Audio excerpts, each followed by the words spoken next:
Hi everyone, my name's Edwin and I'm interested in personal effectiveness, especially using the work of David Deutsch and the broader philosophy of critical rationalism. In today's episode I want to cover the limits of reality, and more accurately the best explanations we have for the limits that exist in reality. And these are very useful explanations to know because they allow you to also filter out or reject theories or explanations that violate these best explanations we have. Behind this is of course the core of critical rationalism, which is namely that there is such a thing as objective knowledge, there is objectively good knowledge, there are good explanations in David Deutsch's conception, those that have stood up to massive amounts of criticism over time and repeated scientific tests as well. Those are our strongest explanations of reality and they are objective. So today we're going to specifically cover four classes of limits of reality, and while explaining them I will also explain how they feature in our daily lives more broadly. And the first one that I want to cover is probably the most straightforward one that is on your mind, is namely the laws of physics. There are laws of physics which are probably our most strong knowledge that we have as humanity, because they've just been criticized and tested so many times and really have been found to be very strong, although always fallible, because as we know we can never prove something to be absolutely true. We can only criticize our given explanations and see how well it holds up. But we must assume there are always to be improvements to be made and errors to be weeded out. Now, some examples would be the speed limit of light. So there's just a maximum limit that light can travel at, and nothing will be able to travel faster than that. Achieving a temperature of absolute zero is also impossible. We can get very close, but just getting to zero would require so much energy that it's a practical impossibility. In fact, actually the coldest place in the entire universe will happen in a lab on Earth. Only on Earth have we gotten closest to absolute zero by taking out all of the energy in a lab somewhere. You would expect there to be some faraway place in the outer skirts of the universe where it's colder, but actually we have this achievement. Other example is the second law of thermodynamics, which is the law of entropy, that if we, for instance, scramble an egg, it will be impossible to unscramble it. Okay, so now we know what the physical limits are, but there's still these things that we don't quite know how to do. For instance, marrying the theory of gravity and quantum theory. This is something we don't understand yet how to do. We haven't figured it out yet. And the same goes for, of course, building a nuclear fusion reactor.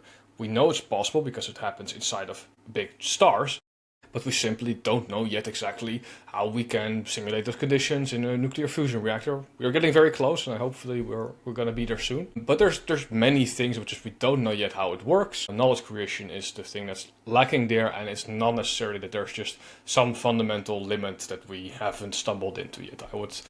It's always more rational to assume that it's just a limitation of our knowledge. Okay, so that concludes the first class of limits of reality. The second one is unpredictable actions. And when I say unpredictable, I mean inherently impossible to predict. So some things are just hard to predict because they're just very complicated and there's so many things going on that it would be very complicated to write a formula and simulate it. But I don't mean that. I mean actually there's an inherent randomness at play which causes it to be unpredictable. This is more broadly known as chaos theory, or falls under that umbrella. So the premise of chaos theory is that there are unpredictable actions, but they are unpredictable because of us being unable to measure accurately the initial conditions. So exactly at what time frame and at what space a particle is in at a given moment, because we cannot measure that perfectly, it means there's always a slight deviation from where it actually is, and that's what's causing this ripple effect or this exponential, unpredictable behavior when we're thinking of, for instance, like a weather system or where a roulette wheel will fall or any of these multi-particle interactions where it's impossible to predict where it's going to land. Their conclusion is correct, but David Deutsch explains why certain things are unpredictable. It's not due to the sensitivity of initial conditions that we cannot measure properly. In fact, he states actually it's because of quantum fluctuations in the position of a particle or any other property of a particle. And these are minute differences that you cannot account for because they really are inherently random. We cannot exactly know where a quantum particle will be. So therefore there's these quantum fluctuations of exactly where a particle is. And that is what cascades into this complexity of like where exactly the roulette wheel will fall or where the raindrop will fall when we're talking about unpredictable actions. What we can derive from this, that if there is like some very elaborate multi-part process where a lot of collisions and interactions happen. We're better off not trying to predict it, because we should know it's completely unpredictable in terms of like knowing exactly what will be the outcome of that system or of that cascading of actions. However, there is a hopeful note here. We're not completely hopeless. Obviously, we know that the weather is something we can simulate as a system quite accurately, or accurate enough to the point where it's useful. So what we cannot do is know exactly where the raindrop will land, or know what temperature it will be exactly, or when the pressure front will really pass over us.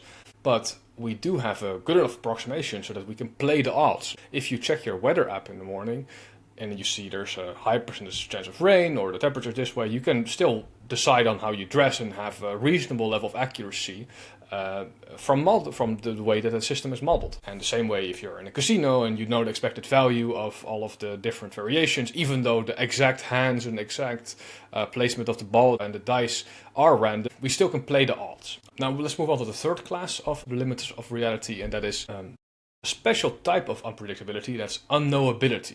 Unknowability is a concept that David Deutsch used to explain that we cannot know what human knowledge will be created next. So think of, for instance, technologies. We do not know beyond basically the obvious one that we're now currently working on. Like we know we'll have a faster chip because we've seen it for a couple of times and people are working on chips. So yeah, we can predict, or we can know that there's going to be an innovation there, although we don't know exactly how it will happen. But there are certain things, because of just the amount of creativity and knowledge creation, which is unknowable, that we just don't know what the future will look like, because the human environment, the room I'm sitting in, everything is a product of human creativity. Our physical structures, the landscapes, the energy supply, the infrastructure, all of that comes from human knowledge creation. So predicting what our world will look like in 20 years, 30 years, 40 years, hundreds of years is completely impossible, because it's unknowable what ideas humans will come up with next and what we will figure out. Okay, and now you might be thinking, okay, but Edwin, this is probably just a different version of the random unpredictability due to these quantum fluctuations that you were discussing earlier. It might sound a bit like that this is just like our creativity is like a scrambling of ideas in our head and like building it up into a slightly novel way. And yes, that is of course part of what's happening. It is just a recycling of ideas in a novel way, but it's not random. It's quite targeted to a specific problem situation that we're dealing with. People that innovate, they're really deliberately working on fixing a problem. And yes, what's actually happening under the hood in our unconscious is the scrambling of parts, but it's not random, it's targeted. It's more like the opposite of random. If you think of random as just like, I'll blurt out anything and hopefully something sticks. No, this is actually, okay, these specific things I'm going to try and I think they will stick. I must say that we don't know how this works. We know that there is something in creativity and also in biological evolution that is a bit more targeted than simply just random trial and error and random variation and selection that going on. We just simply don't have a good theory of exactly what that is yet. We know it's of course a scrambling of parts in a novel arrangement and errors that come from copying, errors or self-replication.